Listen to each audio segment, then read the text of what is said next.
Continuando con las jornadas Borges, ya en nuestro último día, tenemos la alegría y el honor de contar con la presencia de Bahira Abdulatif, que nos va a hablar de Borges y las mil y una noches. Bahira es escritora, traductora y académica, nacida en Bagdad, Irak y nacionalizada española. Es profesora en el Departamento de Español de la Universidad de Bagdad, así como profesora de traducción e interpretación en varias universidades españolas, la Autónoma y la Complutense de Madrid, y actualmente profesora visitante en la Universidad Católica de Ávila. Se ha especializado en la obra de Jorge Luis Borges y la cultura árabe e islámica, con diversas publicaciones y conferencias sobre el tema. Publicó además 5 poemarios, narrativa y ensayo, tanto en árabe como en español. Su poesía y sus cuentos fueron traducidos a varias lenguas.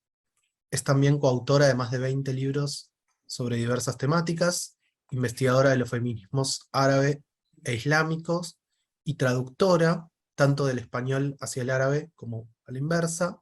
Ganó el premio al mejor libro traducido en Irak por la traducción de Arboleda Perdida de Alberti, la medalla de oro del Círculo Intercultural Hispano-Árabe en 2017 en Madrid, y el diploma y medalla de la Asociación de Traductores Iraquíes en 2021. Bueno, los dejo con Bahira y disfruten mucho su conferencia e intervención. Gracias por estar con nosotros, Bahira. Muchas gracias, profesor Lucas. Muchas gracias por brindarme esa oportunidad para participar en esa jornada de celebración del aniversario del nacimiento de nuestro gran escritor Jorge Luis Borges. En realidad, para mí es un placer, un gran placer, el hecho de hablar sobre dos temas que son muy favoritos: Borges y las mil y una noches, por varios motivos. Uno de ellos es el hecho de nacer en Bagdad, y Bagdad forma parte de los escenarios de las mil y una noches, por supuesto. También porque para mí yo creo que todavía esta parte se ha estudiado, pero no se ha profundizado mucho en el papel de las mil y una noches en la obra de Borges. Todo el mundo sabe que Borges, desde su infancia, o mejor dicho, ha habido dos motivos que le interesaron o le empujaron, le animaron a interesarse por las mil y una noches. Uno, más bien un motivo subjetivo, el hecho de leer esa obra durante su infancia a través de la versión inglesa de Burton. Este es un motivo. También se nota que el ambiente de aquel entonces, de Buenos Aires, de familiar, también se respiraba un aire de orientalismo, más que nada porque fue el auge del orientalismo británico también, y el auge también del colonialismo de los países árabes e islámicos. Todo esto como favoreció un interés en general en el mundo, y más que nada también en América Latina, por el movimiento del romanticismo, porque hay ecos de las mil y una noches en varias obras de aquella época, no solamente entre los ingleses, sino incluso de Rubén Darío, por ejemplo. Y luego entonces, digamos, hay un motivo subjetivo porque era una obra leída desde la infancia y la asociaba en su ensayo autobiográfico, es decir, la asociaba a la magia. Esta obra que le produjo una magia, sensación de magia. Y en realidad esta es la primera clave, la magia que luego se interpretará mucho a través de sus cuentos, de sus poesías, de sus ensayos, etc. Voy a intentar dar una idea ahora, perdón, antes de olvidarme, el otro motivo objetivo, digamos, es que, claro, Borges era un gran lector de todas las literaturas, y más que nada literaturas occidentales, la inglesa primero, la francesa, por supuesto la española. Entonces ha asomado a tantas fuentes que todas esas fuentes celebraron de un modo u otro esta obra universal, Las mil y una noches. Por lo tanto, Borges tuvo varias ventanas para asomar a esta obra.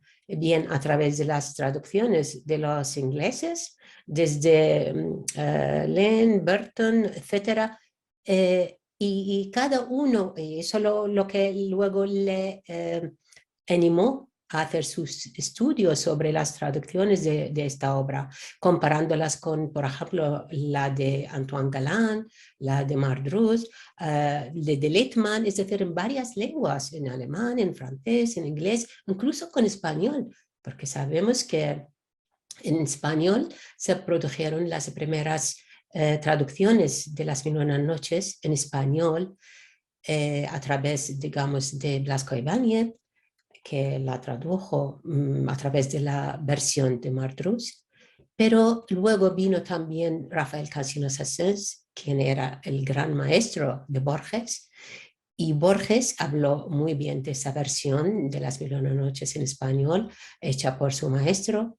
También más adelante hubo varias traducciones, es decir, la traducción de Juan Bernet, el gran orientalista catalán. Por supuesto, cada versión tiene un sabor diferente. Por lo tanto, hasta hoy en día, ha salido hace pocos años, en el año 2016, la última versión, digamos, en español, que es muy buena, del amigo, el gran arabista Salvador Peña, y ha tenido varios premios porque casi ha hecho una obra maestra. Entonces, todas esas versiones fueron cada una descubriendo cierto nivel de esa obra de tantos niveles.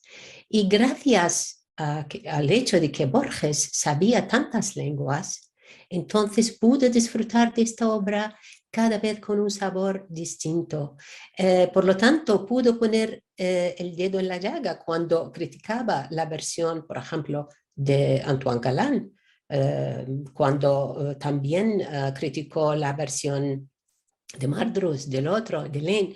¿Por qué? Porque en realidad tuvo varias ventanas, como hemos dicho.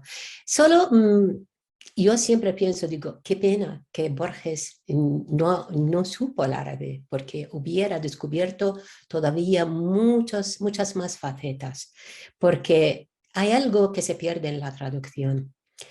Y en eso también consiste el por qué los árabes no tuvieron tanta importancia o no dieron tanta importancia a esta obra, porque desde Occidente siempre se piensa que gracias a la versión de Antoine Galland, los árabes descubrieron su obra. Esa es más bien una versión orientalista. En realidad, los árabes conocen la obra y de hecho hay manuscritos desde el siglo IX.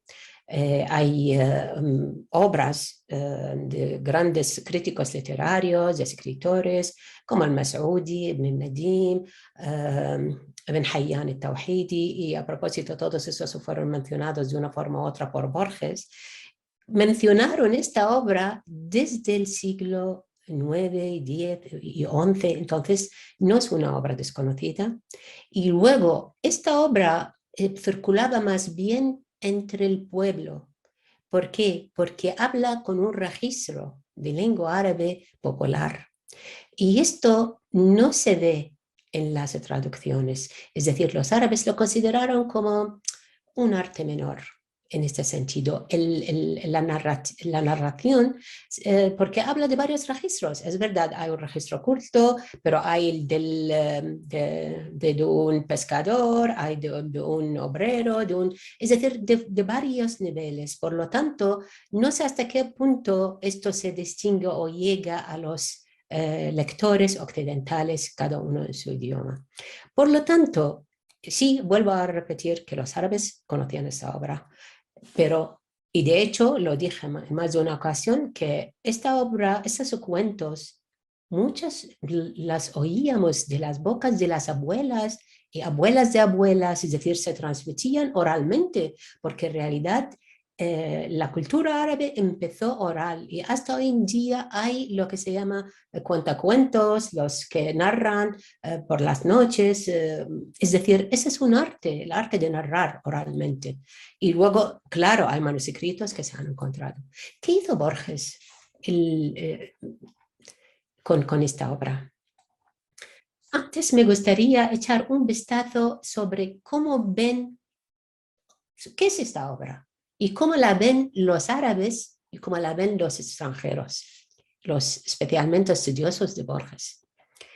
El libro ha tenido, esta obra ha tenido una huella occidental por excelencia. Hoy en día incluso ha invadido todos los terrenos, todas las expresiones artísticas, literarias, teatrales, cinematográficas. Es decir, hoy en día Las Mil y Una Noches está en varias versiones. Así que desde hace 2 o 3 siglos está en todas las partes del mundo.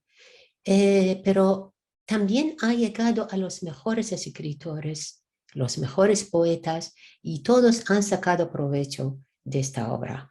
No solamente Jorge Luis Borges, tal vez Borges fue el que más aprovechó esta obra, pero en realidad los ídolos de Borges, Stevenson, Wells, Goethe, Rudyard Kipling, ¿quién más? Es que son muchos. Beckford, Conan Doyle, Yeats, todos fueron cautivados por esta obra, incluso Edgar Allan Poe. Entonces, esto como fue algo que es como obra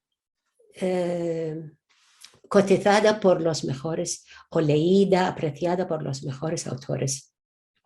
Llegando hasta nuestra época, es decir, hasta nuestro siglo, hasta Japón, hasta la India, por ejemplo, Haruki Murakami en 1987 también escribió un cuento, Shahrazad, la llamó Shahrazad. Me refiero que es una obra que se renueva con el tiempo y cada vez la publicó, perdón, en 2014. Pero ese es un cuento que desde 1987 él las escribió y escribió otro cuento. Me refiero que es una obra que da mucho de sí. También los románticos hablaron mucho de esto, todos los traductores, todos. Por lo tanto, todo eso como dejó esta obra en el punto de mira, en el punto de interés de todos. En América Latina, curiosamente, aunque no fue traducida la primera vez ahí, sino en España, como has dicho, pero no obstante vemos que entró en los elementos de influencia, de interculturalidad, más que lo que hizo en España, aunque en España también hay huellas de Las Mil y Una Noches en la literatura de medieval, existe también, existen estudios sobre este tema, pero no llegó al nivel de influencia, de interacción, como pasó en América Latina, incluso hablando de varios escritores, pero más que nada, como hemos dicho, llegó a su auge con Jorge Luis Borges. El contenido se sabe. Shahrazad, la hija del visir, como primer ministro, digamos, de Shahryar, le narra todas las noches porque él era reacio a lo que pasó a su hermano, porque le traicionó a su mujer, etcétera, etcétera. Y él, en algunas versiones dicen que el hermano sufrió la traición, en otras dicen no, él mismo Shahryar sufrió la traición de su mujer y por eso decidió casarse cada noche con una virgen y luego con la madrugada la mandaba al verdugo, etcétera. Hasta que se enteró un día, porque ya no quedaron mozas, entonces Shahrazad, que era una intelectual muy culta, muy bella, muy todo, tenía muchas dotes y habilidades, ella le convenció a su padre a casarse con Shahryar como en un intento de salvar a las otras mujeres. Y efectivamente empezó con esa inteligencia nata a narrarle todas las noches un cuento, pero exigió que la acompañara su hermana pequeña, Dunyazad, para narrarle a su hermana para que durmiera y él escuchando, pero así él le enganchaban esos cuentos y de modo que aplazaba el hecho de mandarla al verdugo día, noche tras otra, hasta que pasaron 1001 noches y hasta que ella tuvo un hijo y tal y cual, etcétera. Es decir, así la curó, digamos, de esta, digamos, de su complejo, más bien. Perdón. Entonces, siempre empezaba شهرزاد diciendo بلغني أيها الملك السعيد ذو العقل الرشيد y empieza a narrar, es decir, con tanto cuentos y cuentos.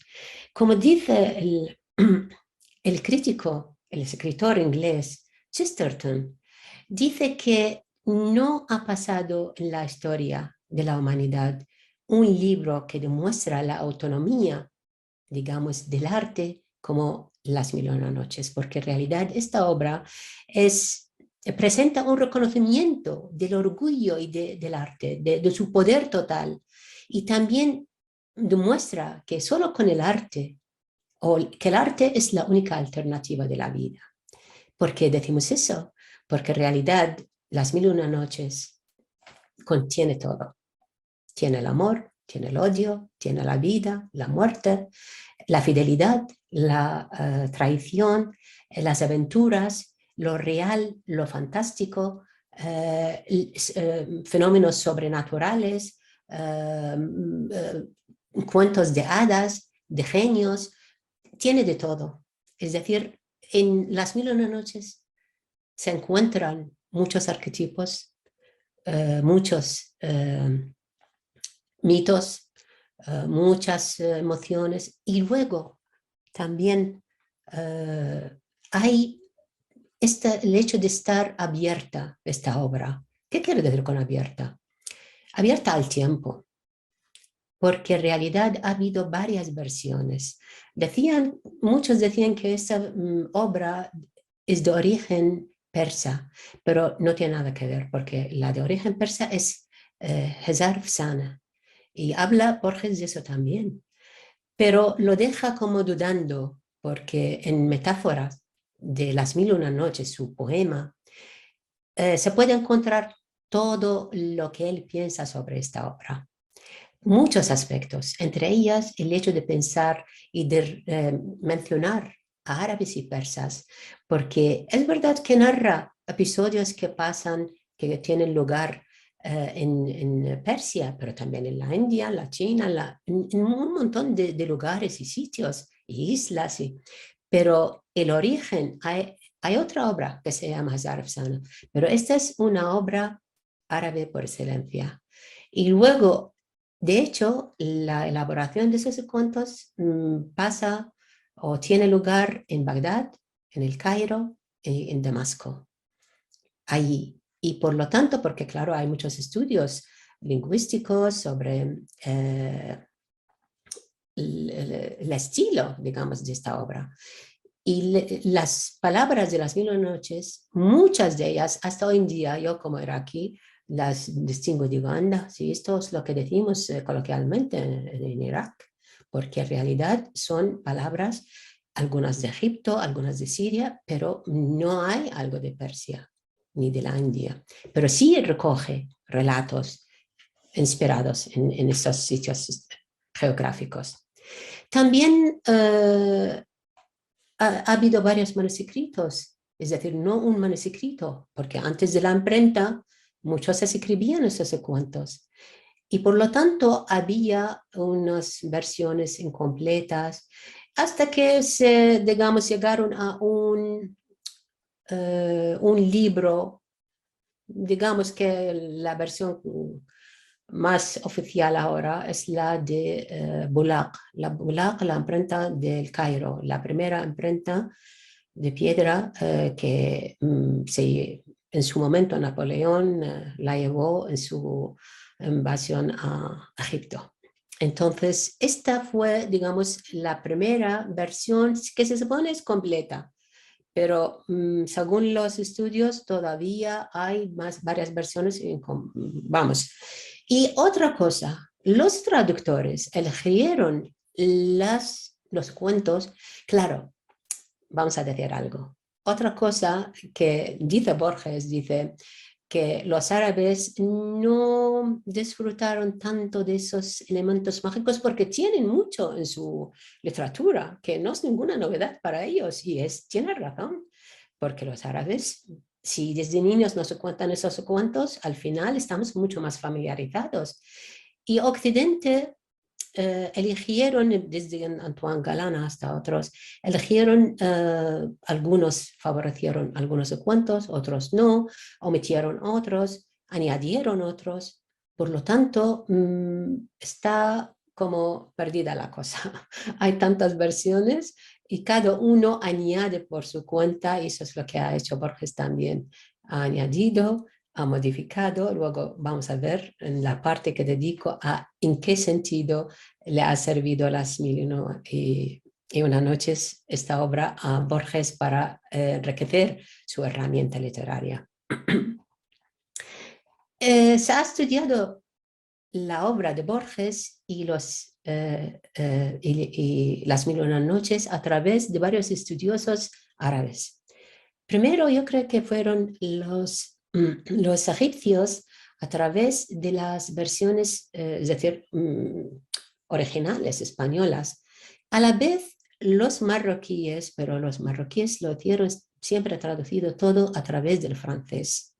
Por lo tanto, yo casi me inclino más digamos, a lo que han dicho los egipcios, porque la obra en sí, Las Mil y una noches, no se ha desarrollado en Marruecos, eso por un lado. Entonces, los estudios ahí no son tan profundos y no se ha estudiado tanto como en Egipto y en Irak, más que nada. Y otra cosa también, porque como he dicho, por ejemplo, Subhi Habash, Abdel Fattah Kileto, marroquíes grandes maestros, profesores académicos han estudiado y han puesto los dedos en unos aspectos muy importantes sobre el uso de Las Mil y una noches y su influencia en la obra de Borges. Pero vuelvo a decir que hay varios estudios.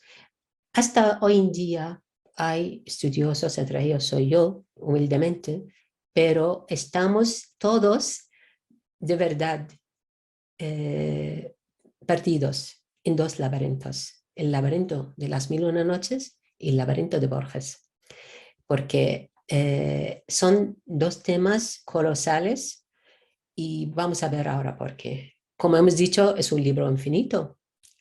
No voy a hablar de todo lo que ha dicho Borges en las traducciones de Las Mil y una noches, o cuando habló de en 7 noches, su libro sobre Las Mil y una noches. No voy a hablar de nada, porque eso es algo que se puede consultar. Su admiración desde el título hasta el contenido, el hecho de ser un arte de entretenimiento que no aspira más que a disfrutar, tener el placer de leer. Eso es algo que aprecia Borges muchísimo.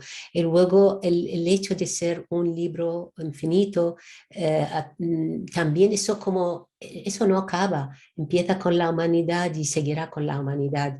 El hecho de ser un libro, como los libros sagrados que tanto interesaron a Borges, como la Biblia, como el Evangelio, el Corán. Ese es otro libro casi sagrado, y casi tiene todo la historia de la humanidad. Y también el hecho de tener personajes de todo tipo, desde lo más humilde hasta los reyes e emperadores. Entonces, todo eso, personajes y que es también curioso, personajes como Aladino, Sinbad, Alibaba, muchos han dicho que esos son de Antoine Galland, que no. Antoine Galland los copió de el maronita de Damasco, Juan Hanna, y él hizo su elaboración, pero en realidad existen. Todos esos personajes, Borges los menciona, pero curiosamente no son los mismos personajes que le inspiran, sino él busca otros personajes menos famosos, porque Sinbad, Aladdin, Aladdin se llama Aladino, estos que ya, Shahrazad, Shahrayar, me refiero que él busca otros. Y esto lo ha aprovechado muy bien y lo ha disimulado luego a través de su arte, a través de sus, bien, especialmente en la narración. También, por ejemplo, él aprovechó, digamos, varios aspectos, el contenido, el estilo, le fascinaron muchas cosas, el hecho de tener, y esto es algo para nosotros, nos llama la atención los estudiosos árabes, es que Borges, digamos, inventó un estilo entre el cuento y el ensayo, el poema y el cuento, así como una forma de eliminar los límites y las fronteras de los géneros literarios. Pero está en Las Mil y una Noches por excelencia. Las Mil y una Noches tiene la prosa, la narrativa, los poemas, los proverbios, la sabiduría, está todo ahí. Entonces, no hay. Es decir, hace muchos siglos existe en Las Mil y una Noches esta forma de borrar las fronteras de los géneros literarios. Y esto es un punto, yo creo que hay que darle mucha importancia en la obra de Borges. Luego también él se dio cuenta de eso y se dio cuenta de esta mina que son los cuentos. De hecho, en su obra Historia Universal de la Infamia aprovechó bien esos recursos de Las Mil y una Noches, que más adelante lo vamos a ver.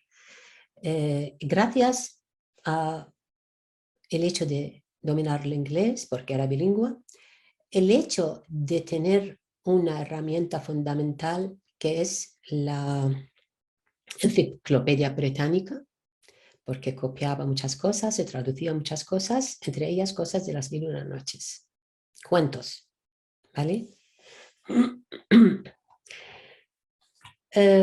Por supuesto, el hecho de tener esa posibilidad de asomar a Las Mil y una Noches a través de varias lenguas también le abrió una gama de opciones para descubrir no solamente la teoría de los géneros literarios, sino también el laberinto. Siempre yo veo en los estudios hechos por los escritores y críticos occidentales o incluso de América Latina, de Argentina, siempre la referencia del laberinto es la referencia occidental.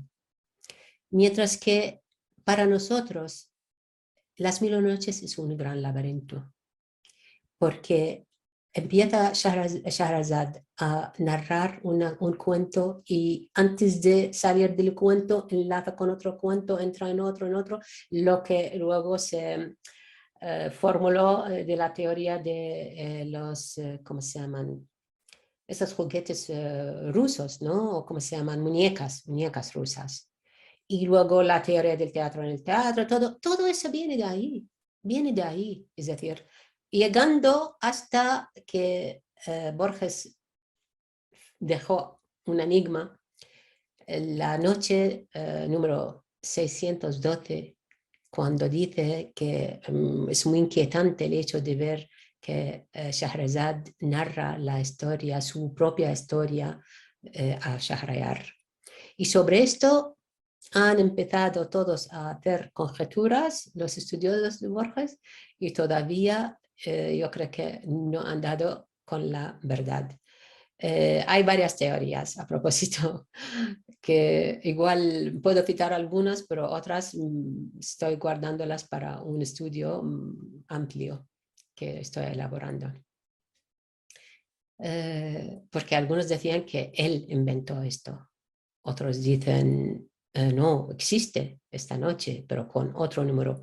Porque el problema con los números de las noches es que cada versión hace su forma de de clasificar los cuentos. No siempre estos coinciden con la versión árabe, entonces hay mucha confusión en este tema. Entonces, algunos decían, y eso Hararo, en un estudio de Hararo, Evelyn Fishburne también habló de eso, hablaban de que sí existe, pero en la noche 613 de la versión de las 1001 noches de Rafael Cansinos Sassens. Pero en realidad esta habla no de la historia de Shahrazad y Shahryar, sino la historia del hermano de Shahryar que sufrió esta. Y ella le cuenta ese cuento, ¿vale? Pero lo mismo, más o menos. En fin, que hay varias versiones que la dejamos de momento, pero me refiero que Borges ha aprovechado mucho la obra, mucho más de lo que se piensa. El tema de los sueños, siempre se habla también de Swedenborg, de los sueños, la idea de los sueños, pero no se habla de la idea tan importante en las 1001 noches, los sueños. Y el hecho de que uno sueña, dentro del sueño hay otro, dentro del sueño hay otro. Esto todavía es un terreno que hay que estudiarlo y bien y verlo en la obra de Borges, porque ya veremos como en la historia de los dos que soñaron, hay varias cosas que él aprovechó la idea y ya veremos también un poquito más adelante cómo le sirvió a veces para hacer sus cuentos, ¿no? Sus cuentos, pero aprovechando la técnica, que es otra forma de Borges de aprovechar la obra.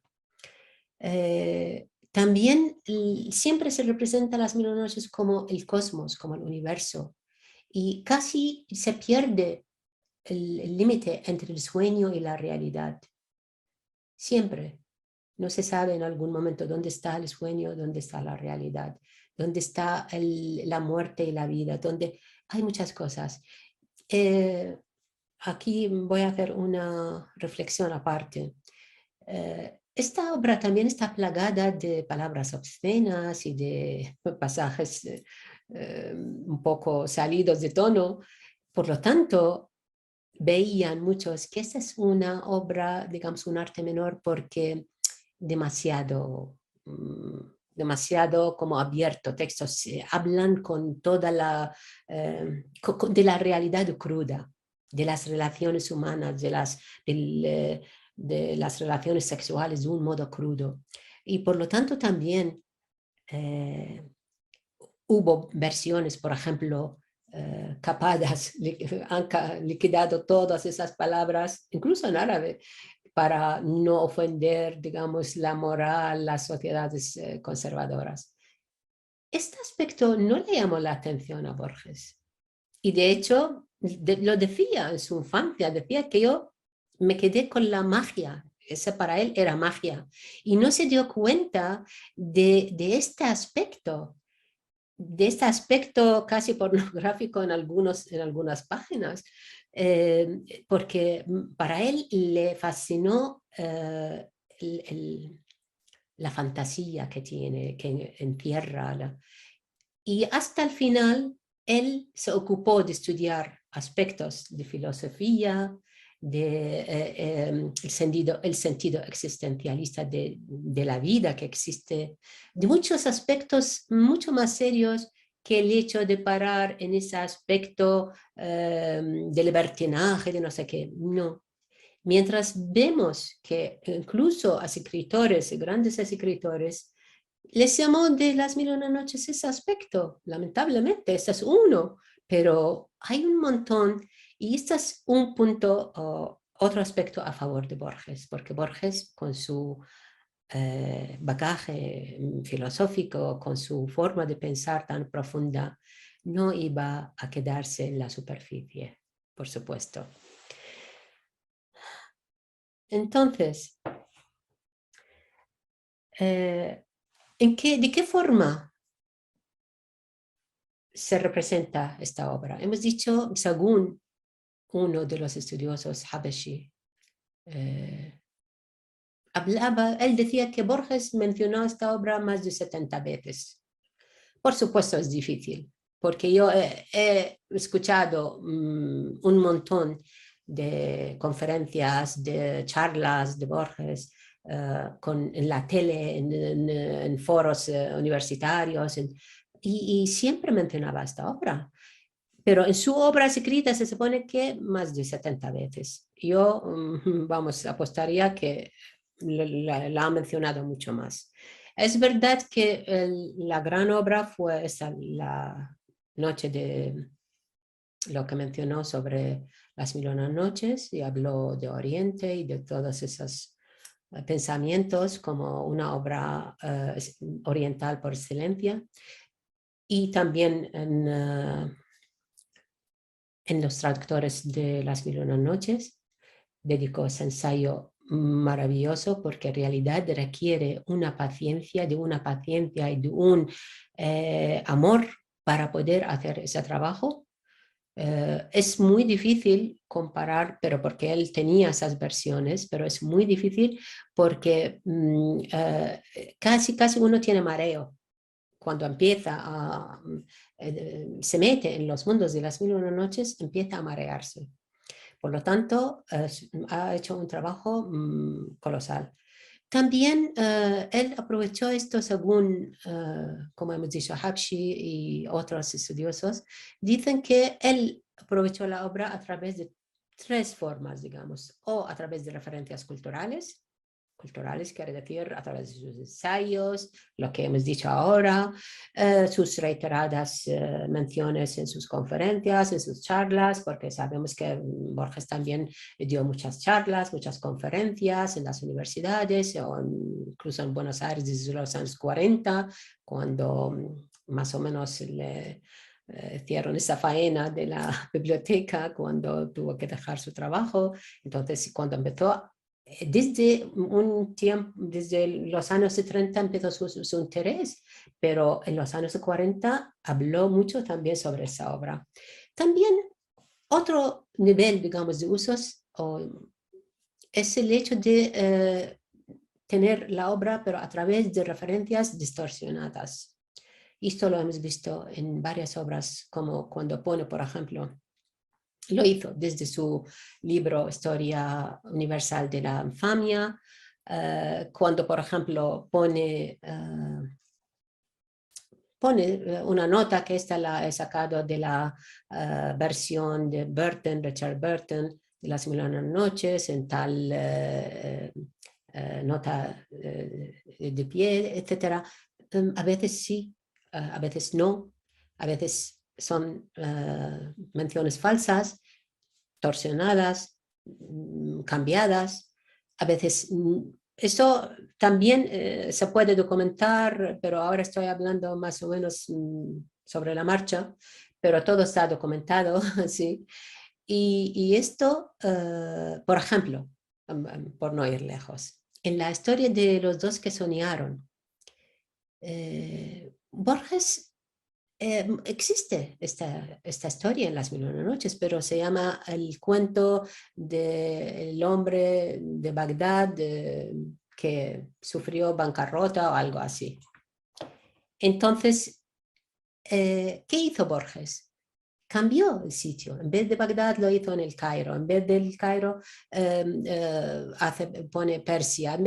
Hace cosas así, cambiando la geografía, cambiando los sitios, pero en realidad la historia, el cuento existe, es el de las 1001 noches, pero él las distorsiona. Y la tercera forma, que también podemos copiar idénticamente alusiones, es decir, a través de la traducción de un cuento. Y esto podemos citar la misma historia esa de los dos que soñaron, y luego cómo hizo otra, más o menos, utilizando la misma técnica, que es Ibn Hakan, Muerto en su laberinto. De hecho, él mismo reconoció el hecho de que Ibn Hakan es más bien una copia, versión, y decía menos auténtica que la otra de los dos, perdón, de los dos reyes, perdón, de los dos reyes, no de los que soñaron. Es decir, él muchas veces traduce, pero luego empieza a hacer su cuento al mismo estilo del cuento de las 1001 noches. También Borges utilizó mucha información de las 1001 noches. Por ejemplo, cuando habla de personajes históricos, a Harun al-Rashid, el califa Abbasí, por ejemplo, esto viene de las 1001 noches. Su cuento, es decir, el cuento ese del elefante, el reloj y todos esos episodios fueron narrados en las 1001 noches. Cuando habla, por ejemplo, de la cámara de estatuas, en realidad es un cuento de las 1001 noches que también habla del tema de la... Me refiero que hay tantos aspectos que todavía requieren unos estudios comparativos. No es suficiente solamente saber la obra de Borges. Hay que saber mucho también de las 1001 noches y de la obra literaria árabe también. Por lo tanto, hoy en día hispanistas y arabistas están haciendo una labor, yo creo que incombiable en ese sentido, porque se complementan unos con otros. Borges, cuando habla y utiliza a veces incluso el estilo arcaico, cuando dice y Dios más sabe y cosas así, esos todos son frases, estribillos que se repiten mucho en las 1001 noches. Utilizar personajes con nombres árabes lo ha hecho en varias ocasiones. No existían, pero sí fueron mencionadas en las 1001 noches. Por ejemplo, utilizar estos versículos del Corán, bien en el secreto, perdón, el milagro de las armas secretas, por ejemplo, cuando menciona, eso es porque en realidad esto forma parte también de las 1001 noches. Mezclar lo mundano con lo divino, lo sagrado con lo más cotidiano. Esta forma, todos yo creo que Borges las ha aprendido más o menos de las 1001 noches.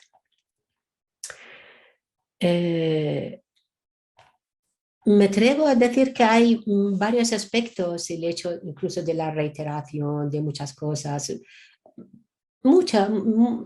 estilo de Borges leído en español solo, sí, a mí me fascinó mucho, pero muchísimo y sigo fascinada.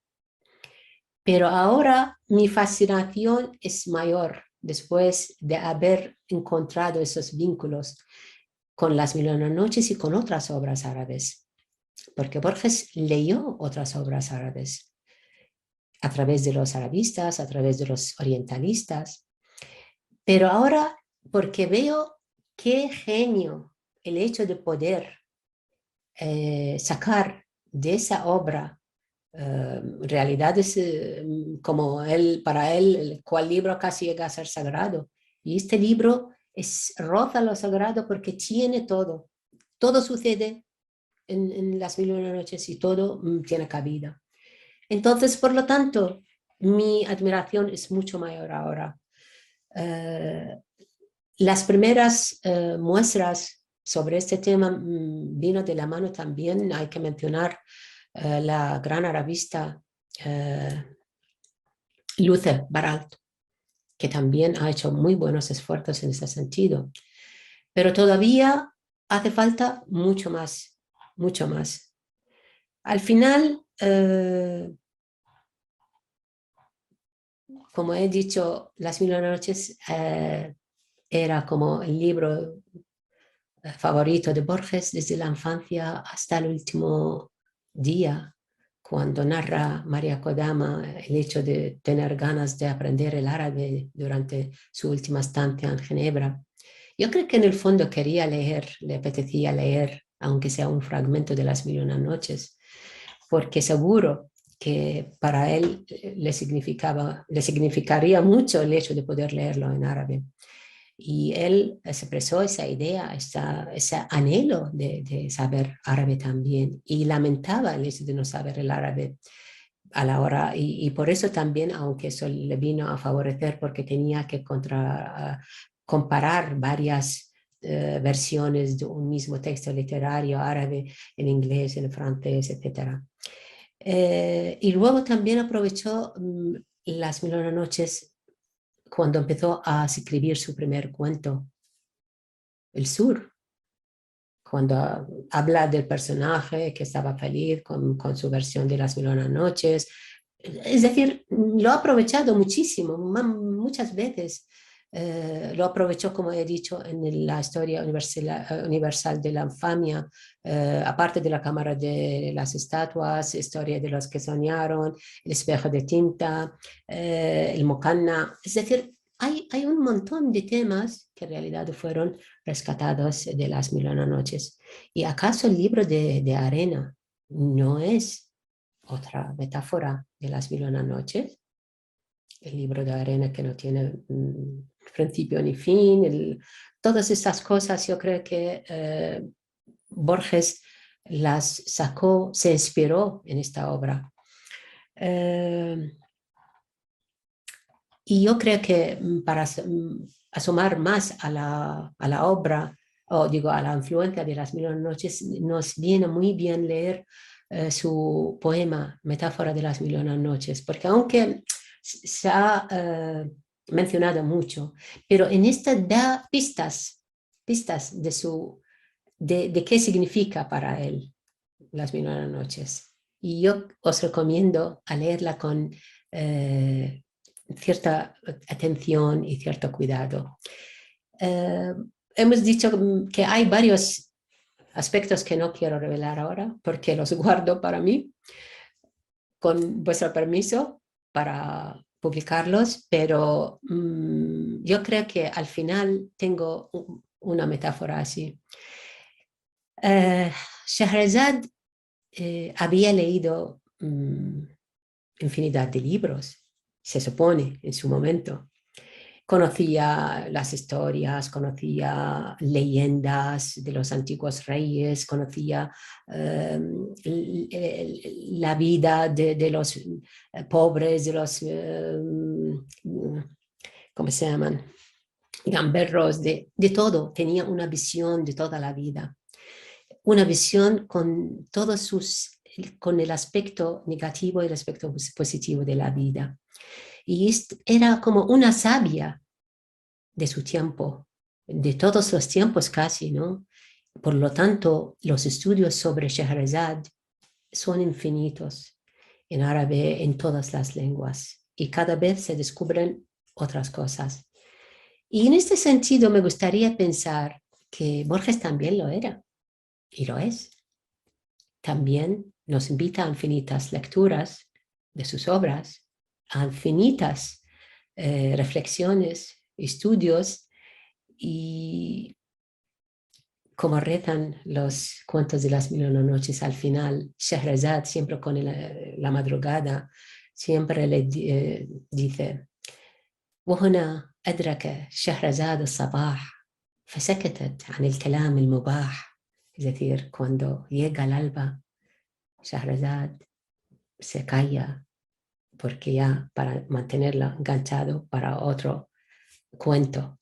Y yo os dejo hasta aquí, hasta otro encuentro y hasta otra charla. Muchísimas gracias por darme esa oportunidad.